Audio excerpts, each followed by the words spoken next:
It's Local Edition. Brad Pomerance here in San Diego County. We are joined by Michelle O'Connor-Ratcliffe. She is the president of the Poway Unified School Board. Exciting, innovative learning going on in your school district. I want to start by talking about the middle schoolers. I have a 7th grader, not at Poway, unfortunately, but talk to us about how you're trying to build 21st century learners at Poway. Yeah, well, we have a great program that we're doing at several of our middle schools called Project Lead the Way. And this is kind of a cutting edge program that is addressing a lot of the hands-on energy level things that affect middle schoolers more than others sometimes. So it incorporates some of our national standards in math and science and engineering, all those STEM fields. And let's talk about national standards, because we have national standards, Common Core, whatever they may be, state standards, California, whatever they may be.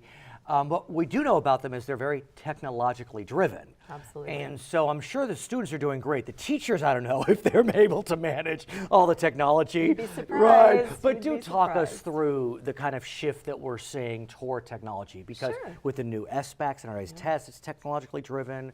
Talk to us. It is. Well, with SBAC, we've had to start some typing programs very young. Which is important. That's so important. Yeah, so that's new for some of our elementary school kids. But when we get up to the upper levels, trying to really bring the kids into some of the project-based things so they can get very creative and, you know, the problem-solving thinking for engineering and coding. And can I talk about coding? Yeah, because absolutely. You know, look, I have 2 daughters, and the reality is sometimes the messages that girls get about science, not what I hope they get. Yeah. And I actually interviewed someone who heads up an organization called Girls Can Code. You know, so I'm wondering, how is Poway kind of sending the signal to girls, coding's cool? Well, I was actually in a class, it was a 7th grade class, and there were 8 young ladies in there.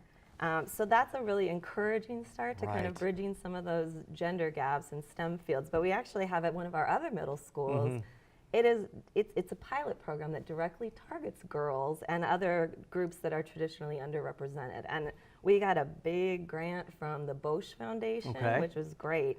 But 2/3 of the class there is made up of these underrepresented groups.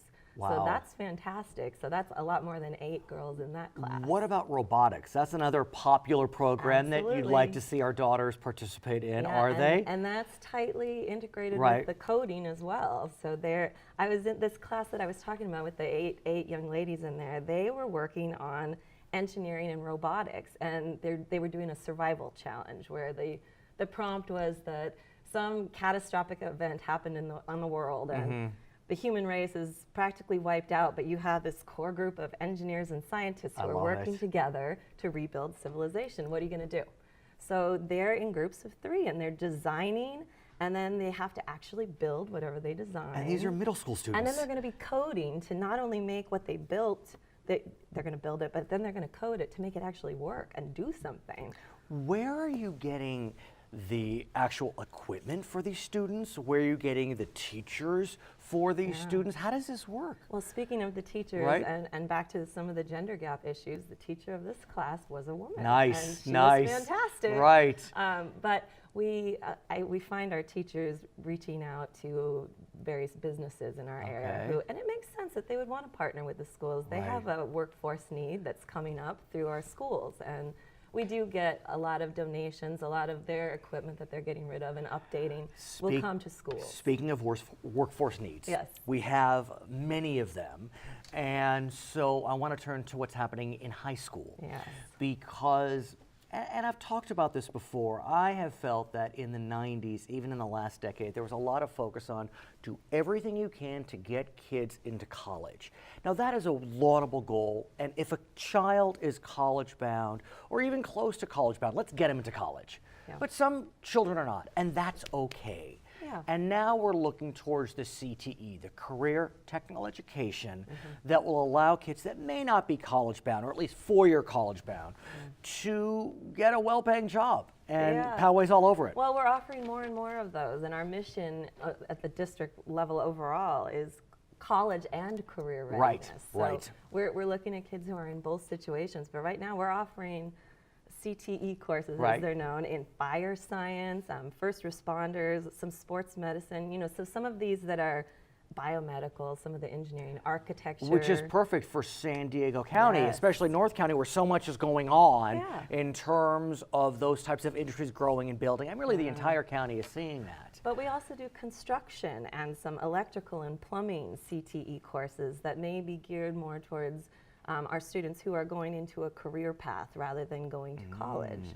So we want to make sure we introduce students to a lot of things that'll catch their interest and make them want to come to school and show up energized. And I understand you have a broadcast journalism We CTE do. program. We do. I want to meet the future journalists of America. Tell us about them. Well, that class is happening at Rancho Bernardo High School, and they just happened to show up at a recent school board meeting and showed the product of their first series called Excellence in Education, where they're doing videos, short videos, focused on how Poway Unified is supporting our mission of college and career readiness. So they came in, they did all of the work. They created the story, you know, they talked about the story they wanted, they did all of the videoing, they did the editing, they did the voiceovers, they did the interviews. What's so great about that, and I guess I'm a partisan when it comes to broadcast journalists, but when you're putting together a story like that, you got to remember every story, no matter what the story is, has a beginning, a middle, and an end.